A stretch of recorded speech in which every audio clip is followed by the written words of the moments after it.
Well, it's been a little while, actually, I think, since I've done one, so it's time for a sports Q&A here on the Schleg Daddy TV channel. Thanks to you guys that remembered to go to Twitter at pfspot_Schlegel and tweet your questions to me. Let's get started.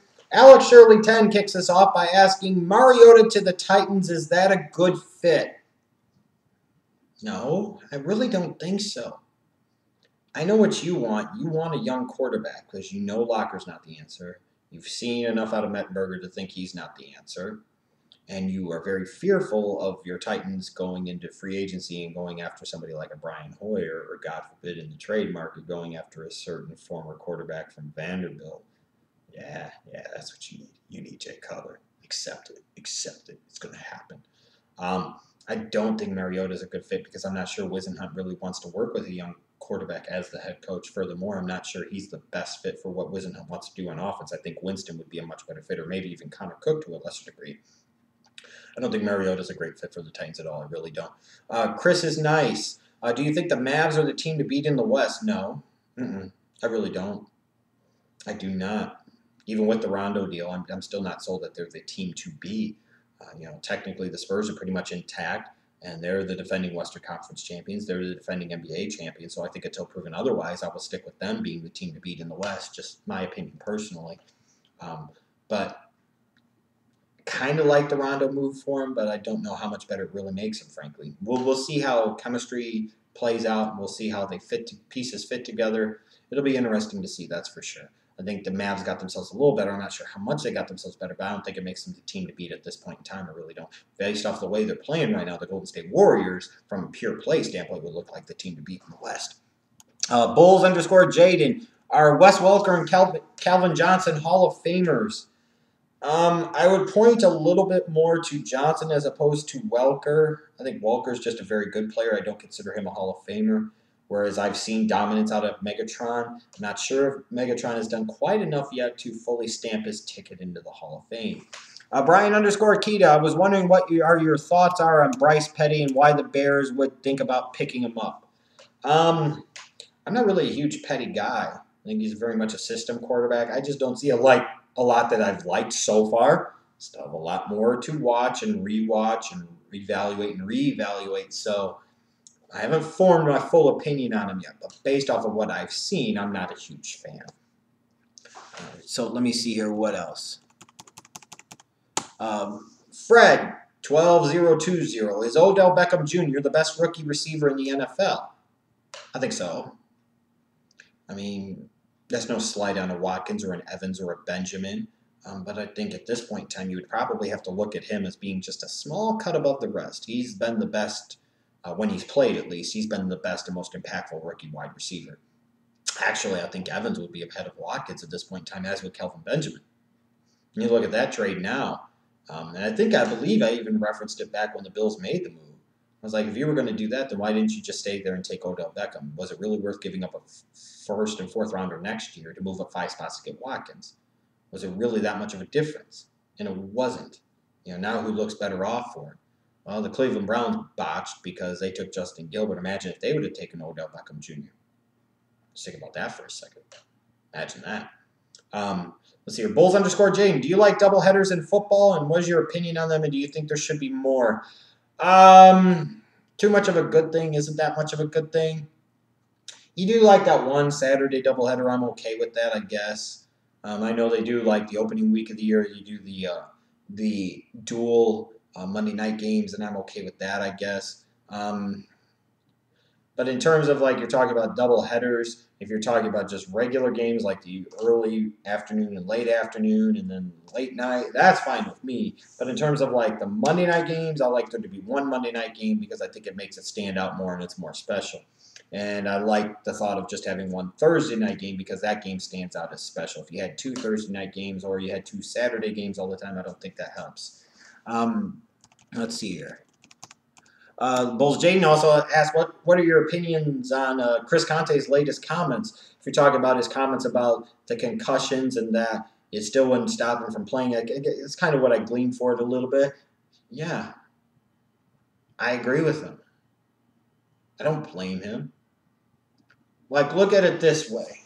I'll go with this from a runner standpoint. I was a runner in high school, and I still run myself now.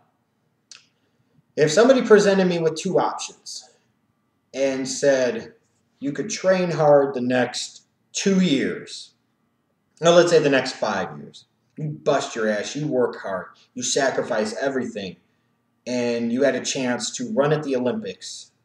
Who knows what could happen once you got there? But you might be dead by the time you're 50 or 55. Or you can sit there and just run and do it casually, have some fun with it, win some Masters meets, but you could live to be 70 or 75. That Olympic option is pretty appealing. It's not always just about the number of years, it's about the quality of years. I mean, if you're somebody that has a dream and you have a chance to live the dream, I think you'd rather sacrifice time on the back end of your life to be able to live that dream and deal with the consequences for living that dream later on. So I know while a lot of people are blasting Chris Conte's comments and talking about them and saying it's a greater indication of a problem, I don't think it is. I understand what people are concerned about it, but a lot of us would say the same damn thing. A lot of us would feel the same damn way if we were in that situation. Notorious Biaggi, Patriots, Ravens, or Lions D this week? Oh, Christ, I'm trying to remember the matchups. You got Baltimore taking on Houston. That's a pretty appealing matchup. Who else is there? The Lions have got the Bears. That's a very appealing. And the Patriots, who the Patriots got this week? Is it the Jets? Oh, God. I don't know if there's a loser in that group. Although if I was going to play it safe, I probably would go Patriots 1, Lions 2, Ravens 3 in terms of your options. But Patriots and Lions are very close to each other, especially with the Bears starting Clausen now. Jaguar 492, do you think the AFC North will have 3 teams in the playoffs? I think 2 is pretty much a lock at this point in time. I'm not fully sold on if there will be 3. I'm not sure there will be 3. There's a good chance of that, but I'm not sold on it. I'm sold that 2 will make it, but I'm not just sure 3.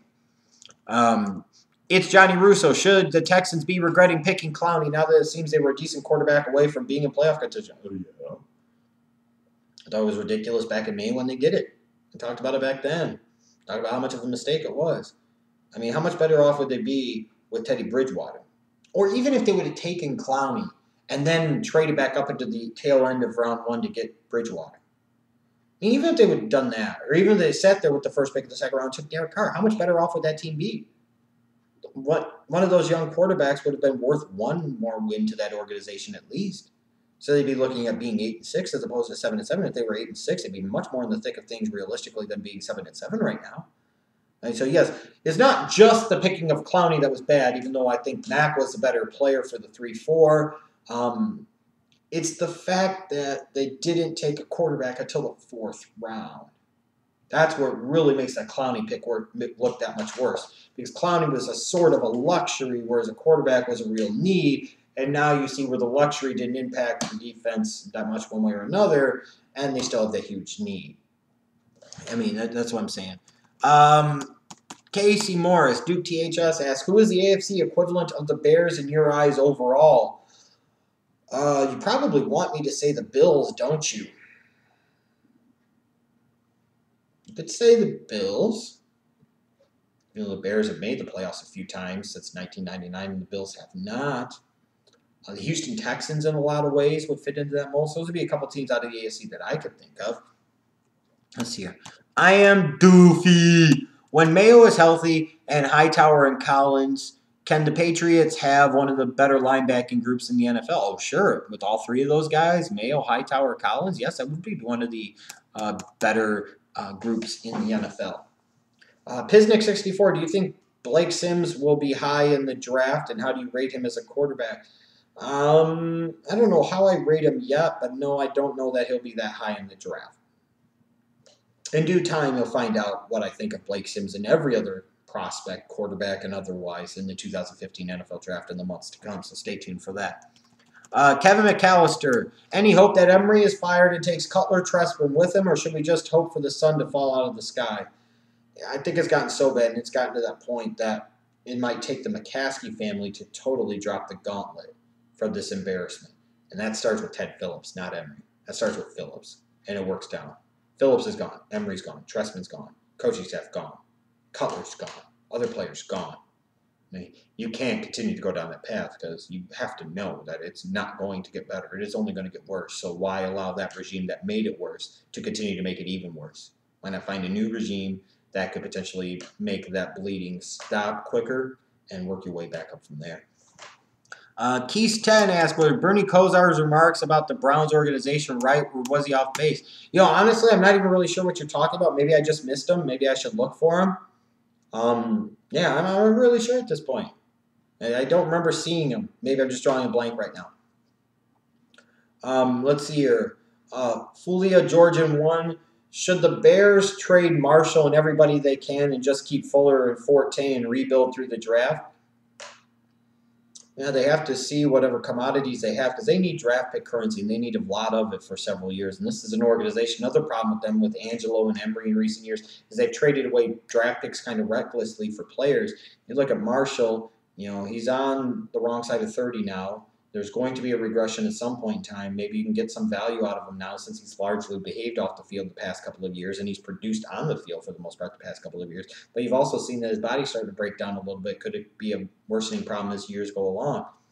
You know, you got to get rid of Cutler. You know, Garza's got to be gone off the offensive line. You know, maybe Bushrod needs to be a salary cap casualty. Slauson coming off of an arm injury, should he be a cap casualty as well? I mean, that's just the offensive side of the ball. It's not even talking about the defensive side of the ball. And even when you look at Forte, you want to sit there and talk about Forte being a guy to build around. He's going to be 29 next year, getting closer to that age 30 for a running back, which is usually a death knell for their careers. So you've got limited time out of Forte too, and that's what makes this all one big, huge joke and disaster. So I've talked about this before. Where are the real building blocks in the Chicago Bears on defense? They're building around a corner. On offense, they're building around a number 2 inconsistent wide receiver that produces a lot of times in garbage time only, that's going to want to get paid like a number 1 wide receiver, and a 26-year-old right guard. It's not an incredibly encouraging sign for the future. It really, really isn't. And it's a shame, but that's how it is.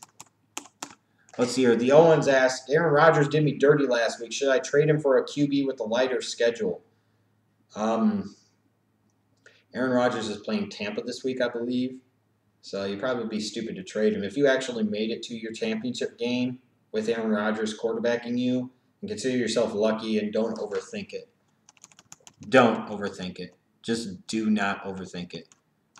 Let's see if we have any other questions. Let's see here. Darius Fly. The Bears haven't been the same since the leadership of Urlacher left. It was irreplaceable. How many more years till a turnaround, do you think? Well, I don't think it's going to be a turnaround that happens anytime soon, as I just referenced. Who do the Bears really have to build around? They have a corner.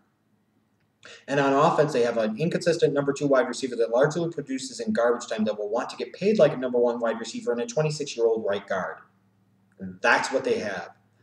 That's how poorly this organization has drafted for 4 years. This is how terrible of a job this organization has done in talent evaluation for years. And that's just how bad it is going to be.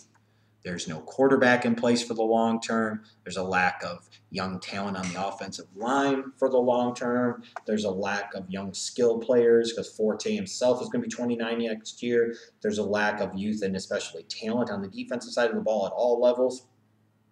It's going to be bad. It's going to be very bad. I assure you. It's going to get a lot worse before it gets any better. It has to. That's just the way it's got to be. Well, thank you guys for submitting your questions for this Q&A. I'll try and get a little bit better about doing them. I've kind of fallen off on them, but I've been doing other videos too, and make sure you check those out as well on this channel.